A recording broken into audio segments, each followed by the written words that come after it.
Friends, அனைவருக்கும் வணக்கம். நாம் இன்று காணக்கூடிய தாவரம் சுண்டைக்காய் செடி. இந்த பாருங்கள், சுண்டைக்காய் செடி. இது ஆங்கிலத்தில் டர்க்கி பெரிய என்று அழைக்கப்படுகின்றன. இதனுடைய தாவரவியல் பேர் சொலானம் டர்வம் என்று அழைக்கக்கூடிய இந்த சுண்டைக்காய் செடியோட பயன்கள் என்னன்னு பார்ப்போம். இதனுடைய வாழ்க்கை வரலாறு பார்ப்போம். இது ஒரு வெப்பமண்டல தாவரம். இதனுடைய உயரம் சுமார் 10 அடி முதல் 20 அடி உயரம் வரை வளரக்கூடிய தாவரம் இது. இதை நாம் வளர்ப்பது எளிது. இது மெயின்டெனன்ஸ் ரொம்ப ஈஸி. சரி, இதனுடைய பயன்கள் என்ன அப்படின்னு பார்ப்போம். இந்த பயன்கள் என்னன்னு பார்த்தோன்னா, நமக்கு உடலில் உள்ள பெரும்பாலான நோய்க்கு மருந்தாக பயன்படுகின்றன. உதாரணமாக விட்டமின் ஏ இவற்றில் உள்ளதால் நமக்கு கண்ணு பார்வை தெளிவாக காண்பதற்கு இந்த விட்டமின் ஏ பயன்படுகின்றன. அதே போன்று விட்டமின் சி உள்ளன. விட்டமின் சி உள்ளதால் நமக்கு நோய் எதிர்ப்பு சக்தி அதிகமாக உருவாக்க இந்த விட்டமின் சி, சுண்டைக்காயில் விட்டமின் சி பயன்படுகின்றன. விட்டமின் இ அதிகமாக உள்ளன. அதனால் என்ன பயன்னா, நம்ம உடல் காயம் ஏற்படும் போது ரத்தம் வேகமாக உறைதலுக்கு இந்த விட்டமின் இ பயன்படுகின்றன. சரி, மற்ற பயன்கள் என்ன எனக்கு பார்ப்போம். இல்லை, கால்சியம் சத்து நிறைந்துள்ளதால் நமக்கு எலும்புகளுக்கு வலுவூட்டக்கூடிய தன்மை உள்ளதாக உள்ளன. அதே மாதிரி பொட்டாசியம் நிறைந்துள்ளன. இந்த சுண்டைக்காயில் பொட்டாசியம் நிறைந்துள்ளதால் நமக்கு இதயத்துக்கு ஒரு பாதுகாப்பாக வலுவூட்டக்கூடிய தன்மை உள்ளதாக இந்த பொட்டாசியம் உள்ளதாகவே இவை பொட்டாசியம் சத்து நமக்கு உடலுக்கு தேவையானது உள்ளதுங்க. அதே மாதிரி இதனுடைய இலைகள் இல்லை சுண்டைக்காயை நாம் அதிகமாக உட்கொள்ளும் போது வயிற்றில் உள்ள தேவையற்ற குடற்புழுக்கள் மற்றும் நச்சுத்தன்மைகள் முழுவதுமாக மலவாய் வழியாக வெளியேற்றப்படுகின்றன. நம்ம அதிகமாக தினந்தோறும் உணவு சேர்த்துக்கொள்ளும் போது வயிற்றுள்ள தேவையற்ற அசடுகள் முழுவதுமே மலத்தின் மூலமாக வெளியேற்றப்படுகின்றன. அது மட்டுமல்ல, மலச்சிக்கல் சரி செய்யப்படுகின்றன.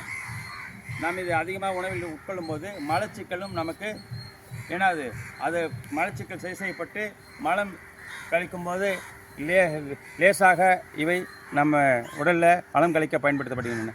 ஆகவே இவை ஒரு உடலில் உள்ள அனைத்து உட்குறிப்புகளுக்கும் நமக்கு என்னது ரொம்ப மிகவும் பயன் தரக்கூடியதாக உள்ளன. ரெண்டாவது, இதை எப்படி பயன்படுத்தலாம்னா, குழம்பா வைக்கலாம், இல்லைன்னா நம்ம ஜூஸாக சாப்பிட்லாம். எப்படி இதை ஜூஸாக சாப்பிட்ணுன்னா, இந்த வெண்டைக்காயை நசுக்கிட்டு நல்லா தண்ணியில் போட்டு நல்லா கொதிக்க வச்சுங்க.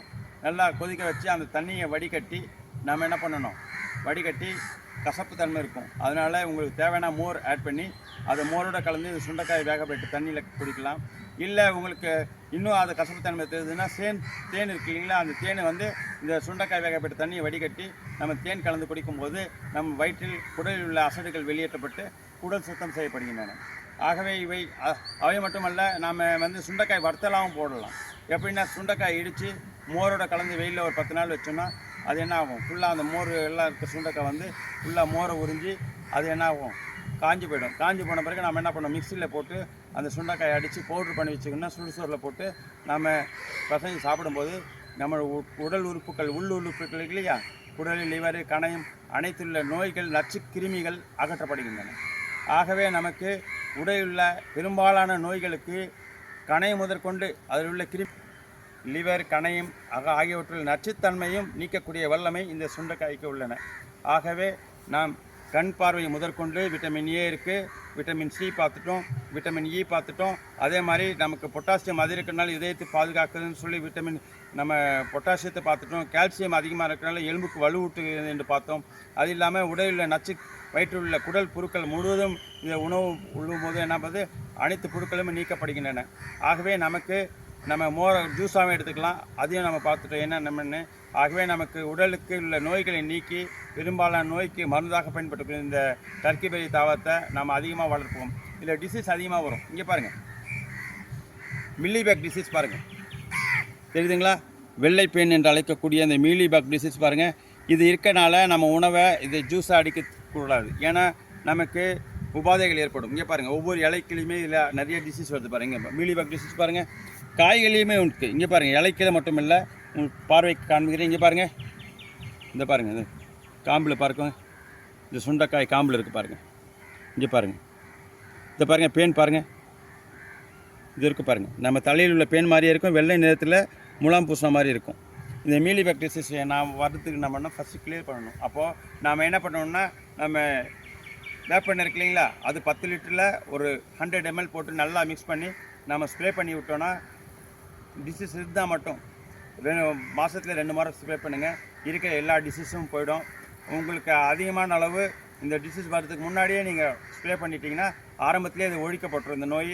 அதனால் நமக்கு தரமான தாவரம் கிடைக்கும், அதில் தரமான காய் கிடைக்கும். அதனால் நம்ம ஜூஸ் சாப்பிட்லாம், நம்ம வறுத்தல் போட்டு சாப்பிட்லாம்.